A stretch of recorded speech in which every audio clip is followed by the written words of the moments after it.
ومرة أخرى لمهيمن. خطير الآن، خطير الآن، خطير الآن. جول!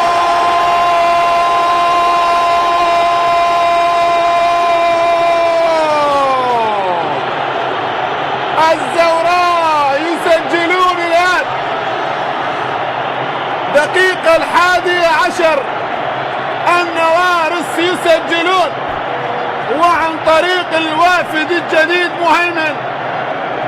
هدف للزوراء مقابل لا شيء لفريق الزمالك. هنا مهيمن يضع الكرة الأولى للزوراء تحت أنظار هذه الجماهير الكبيرة، وبهذا الصرح الكبير، وبهذا اليوم الكبير، وبهذه الافتتاحية الجميلة والرائعة، مهيمن يسجل الهدف الأول لنادي الزوراء. برافو للزوراء، برافو للزوراء. تقدم الآن في الدقيقة 11 عن طريق مهيمن. كما ذكرت، واحد من الأسماء الجدد القادمين